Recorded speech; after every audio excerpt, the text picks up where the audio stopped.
नमस्कार, नमस्कार। मैं हूँ राकेश, आप लोगों के सामने स्वागत करता हूँ और उम्मीद करता हूँ आप सभी लोग बहुत अच्छे होंगे।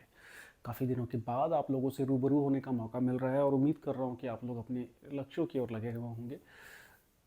परीक्षाएँ तो खैर कभी ना कभी होंगी, जिनको अभी तक सफलता नहीं मिली है उनके लिए तो फिर वो नो एंड, हाँ, कभी एंड होता नहीं किसी चीज़ों का। त्योहार, फेस्टिवल काफ़ी अच्छे से उम्मीद करता हूँ आप लोगों ने एंजॉय किया होगा या बिताए होंगे परिवार वालों के साथ, कुछ क्वालिटी टाइम आप लोगों ने बिताया होगा। खैर उसके आगे अब चलते हैं, थोड़ा सा बात करते हैं डीएसएसबी को लेके, टीचिंग एग्ज़ाम को लेके खास तौर से। डीएसएसबी को लेके एक अभी हाल ही में एक लेटर आया है जिसके ऊपर आप लोगों ने देखा होगा, ऑलमोस्ट सभी ने अपना व्यू दिया है कि 20,000 वैकेंसीज जो एक्सपेक्टेड थी 2025 तक फिल करने की, मार्च 2025 तक, उस पर अभी कुछ काम नहीं हो पाया है। तो उसको जो दिल्ली के लेफ्टिनेंट गवर्नर हैं उन्होंने उस पर थोड़ा सीरियस कंसर्न लिया है, व्यू किया है और उनको बोला है कि इस पर चीज़ें आगे बढ़े। मोटी मोटी बात यही है। अब इसमें आप तक बातें किस तरह से आ रही हैं ये मुझे नहीं पता है, लेकिन मैं बता दूं, बहुत एक्साइटेड नहीं होना है अभी। ये एक नॉर्मल प्रोसीजर है। कई बार डिपार्टमेंट्स को ये बोला जाता है कि जो भी हमारे पायलट प्रोजेक्ट्स हैं उसको सही तरीके से फिनिश किया जाए। उसमें ही डीएसएसबी को फिर से ये चीज़ें बताई गई है कि टाइमली जो भी रिक्विजिशंस हैं वो पहुंच जाएं आप तक। बहुत से डिपार्टमेंट अभी तक अपने रिक्विजिशंस नहीं दे पाए हैं कि परीक्षा के लिए कितने पद चाहिए, कितने पदों के लिए परीक्षा ली जाए।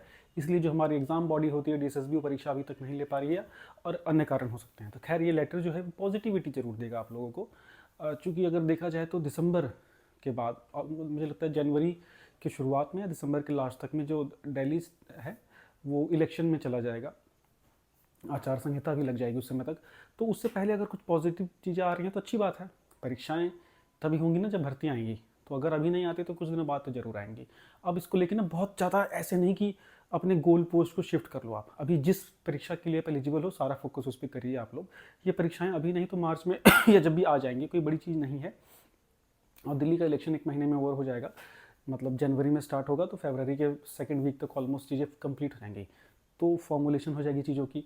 अभी जो एग्ज़ाम हमारे पेंडिंग है खास तौर से, जो ऑलरेडी आप लोगों ने फिलअप किए हुए टीचिंग एग्ज़ाम की मैं बात कर रहा हूँ, जिसमें टीजीटी पीजीटीज़ की बड़ी परीक्षाएं हैं।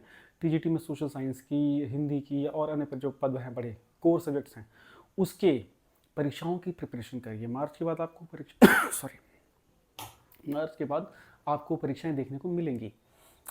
फोकस में रखिएगा। अब जो नई रिक्विजिशंस आती हैं, नई भर्तियां आती हैं, क्योंकि लगभग मान के चलिए कि अगर 20,000 पोस्टों की बात की जा रही है तो उसमें 8 से 9,000 पोस्टें तो टीचिंग से जरूर रिलेटेड होंगी। बिकॉज किसी भी स्टेट का टीचिंग ना एक बड़ा चंक होता है, टीचर्स का एक बड़ा चंक होता है पोस्ट्स में।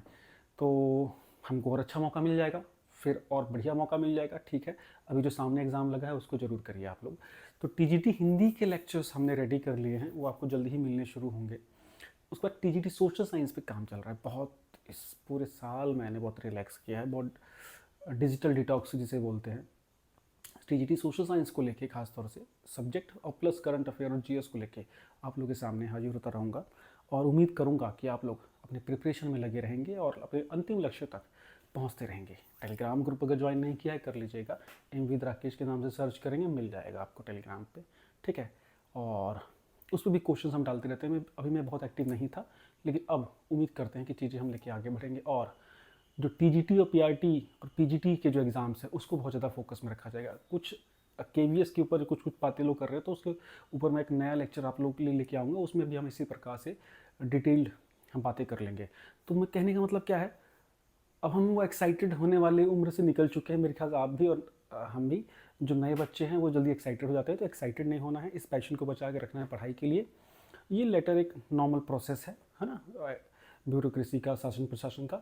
उसको देखते रहिए, पॉजिटिविटी लेते रहिए और अपने जो भी सामने चीज़ें दिख रही हैं उस एग्ज़ाम की प्रिपरेशन कीजिए। Thank you so much, bye bye.